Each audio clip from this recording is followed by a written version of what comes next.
வடைனாலே first ஞாபகத்துல வர்றது உளுந்து வடை, பருப்பு வடை தாங்க. இன்னைக்கு ஜவ்வரிசி வச்சு ரொம்ப டேஸ்டியா குழந்தைங்கலாம் விரும்பி சாப்பிடுற மாரி நல்ல ஒரு ஈவினிங் டீ டைம் ஸ்நாக்ஸா ஜவ்வரிசி வடை எப்படி பண்ணலான்னு பார்க்கலாம்.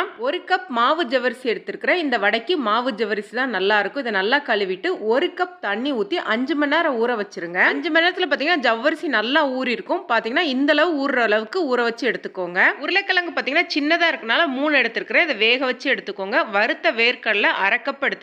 இதை மிக்ஸி ஜாரில் போட்டு பல்ஸ் மோடில் 2 சுத்து மட்டும் சுற்றி எடுத்துக்கோங்க.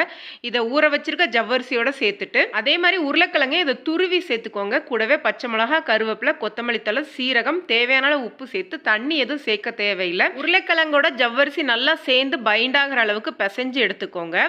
இந்த அளவு நல்லா பிசைஞ்சு எடுத்ததுக்கு அப்புறமா கையில் கொஞ்சம் எண்ணெய் தடவிட்டு தட்டி போட ஆரம்பிச்சிடலாம். நீங்கள் ரெகுலராக வடைக்கு தட்டுற மாதிரி தட்டியும் போடலாம், இல்லை உளுந்த வடைக்கு போடுற மாதிரி நடுவில் ஓட்டை போட்டு உங்கள் விருப்பத்துக்கு ஏற்ற மாதிரி போட்டு எடுத்துக்கலாம். எண்ணெய் நல்லா காஞ்சதுக்கு அப்புறமா கொஞ்சமாக சேர்த்து ஒரு பக்கம் வெந்ததுக்கு அப்புறமா திருப்பி விட்டு பொன்னிறம் ஆனதுக்கு அப்புறமா எடுத்துருங்க. இது டேஸ்ட் பார்த்தீங்கன்னா கொஞ்சம் கிறிஸ்பியாகவும் கொஞ்சம் சாஃப்டாகவும் ரொம்பவே வித்தியாசமாக இருக்கும். இதில் ஜவ்வரிசி, உருளைக்கிழங்கு, வேர்க்கடலை எல்லாம் சேர்த்துருக்கனால குழந்தைங்க விருப்பப்பட்டு சாப்பிட்ற மாதிரி இருக்கும். கண்டிப்பாக ட்ரை பண்ணி பார்த்துட்டு கமெண்ட் பண்ணுங்கள். வீடியோ பிடிச்சிருந்தா லைக் பண்ணுங்கள், ஷேர் பண்ணுங்கள். நன்றி, வணக்கம்.